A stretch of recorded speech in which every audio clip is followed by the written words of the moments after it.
એક ગ્લાસ પાણીનો ભર્યો હોય ને, ડોળા પાણીનો ભર્યો હોય, ગંદા પાણીનો, પછી એ ગંદા પાણીનો ગ્લાસ નળ નીચે મૂકી દેજો અને એમનામ રહેવા દેજો. ગંદુ પાણી કઈ કરતા નહીં, ઢોળતા નહીં, પણ એની માથે નળ હોય ને,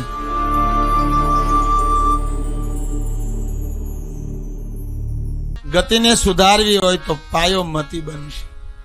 ઈશ્વર સુધી જવું હોય તો બુદ્ધિનું પરિવર્તન અનિવાર્ય છે. અને હે પાર્વતી, જે મનુષ્ય મહાપુરાણ કથાને શ્રવણ કરે છે, જે મારું રોજ પૂજન અર્ચન અને દર્શન કરે છે, જે રોજ મારું ભજન કરે છે, હે પાર્વતી, ધીરે ધીરે એની મતિ મારા તરફ ગતિ કરવા લાગે છે.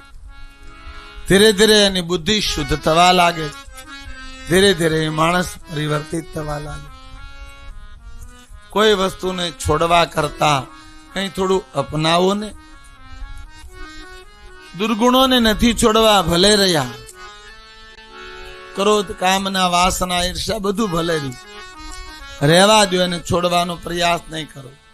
પણ થોડી ભગવાનની ભક્તિ અપનાવી લો, થોડું ભગવાનનું સાનિધ્ય અપનાવી લો, થોડું ઈશ્વર કાર્ય અપનાવી લો. પરિણામ પેલાને હટાડવું નહીં પડે, આપમેળે હટી જશે. ક્યારેક પ્રયાસ કરજો. એક ગ્લાસ પાણીનો ભર્યો હોય ને, ડોળા પાણીનો ભર્યો હોય, ગંદા પાણીનો, પછી એ ગંદા પાણીનો ગ્લાસ નળ નીચે મૂકી દેજો અને એમનામ રહેવા દેજો. ગંદુ પાણી કઈ કરતા નહીં, ઢોળતા નહીં, પણ એની માથે નળ હોય ને, એ ચાલુ કરી દેજો. એમાંથી થોડું થોડું પાણી, થોડું એટલે આપણે આમ ઝીણી ધારાવાળી કરતા હોય એટલું પાણી એ ગ્લાસમાં, એ ઝીણી પાણીની ધારાવાળી શરૂ કરી દેજો. 15 મિનિટ પછી જોજો એ ગ્લાસમાં ડોળું પાણી નહીં હોય. એ ગ્લાસમાં તળિયા સુધી ગંદુ પાણી નહીં હોય. આખો ગ્લાસ ચોખ્ખો થઈ જશે. એ મારા તમારા જીવનમાં અનેક જન્મના દુર્ગુણો છે, અનેક જન્મના વિચારો મલિન છે, અનેક જન્મના પાપો છે, ખરાબ કર્મ છે. એને કાઢવા કરતા, એને હટાવવા કરતા, એનાથી ભાગવા કરતા થોડું જાગી જાય. રોજ 1 કલાક પરમાત્માનું ભજન કરીએ, રોજ 1 કલાક ઈશ્વરને યાદ કરીએ.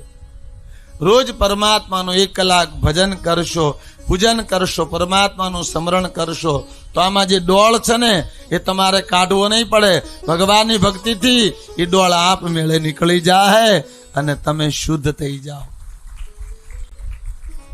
તમારે બુદ્ધિને શુદ્ધ નહીં કરવી પડે, આપમેળે થઈ જશે. શું કામ? તમને અપનાવ્યું છે. પણ જો કર્યા કરશો ને, આ ગ્લાસ ડોળો છે, આ ગ્લાસ ગંદો છે, આ ગ્લાસમાં ખરાબ પાણી છે, તો ગ્લાસ ઢોળવાની તો તમારી હિંમત નથી, કારણ કે પાણી વગર ના થઈ જાવ.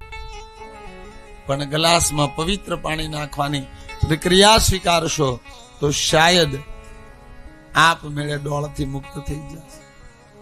આદિનારાયણ, ભવાની, પાર્વતી ને મહાદેવ એટલું જ કીધું, હે પાર્વતી, જે નિત્ય મારું સ્મરણ કરીશ, મારું ભજન કરીશ, મને સદા યાદ કરીશ, જે નિત્ય મારા પર શિવલિંગ માથે જળનો લોટો ચડાવે છે, હે પાર્વતી, એ ભીતરથી પવિત્ર થવા લાગે.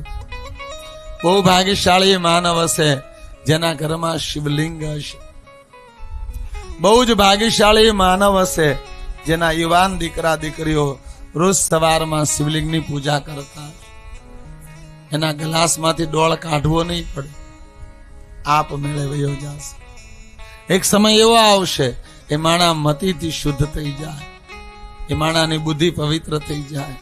અને મતિ શુદ્ધ થઈ જાય ને તો પછી ગતિને કઈ નહીં કરવું પડે. ગતિ આપમેળે સદગતિ જ થશે, ઈશ્વર ગતિ જ થશે. કારણ કે મતિ જ માર્ગ છે તમારી ગતિનો, મતિ જ માર્ગ છે તમારી યાત્રાનો, મતિ જ માર્ગ છે તમારા અંતનો, મતિ જ માર્ગ છે તમારા આખરી શ્વાસને સુધારવાનો. ત્યાંની બુદ્ધિ પરિવર્તિત થાય, ઈશ્વર સુધી જવા માટેનો માર્ગ આપમેળે સરળ, શુદ્ધ અને પવિત્ર બની જાય.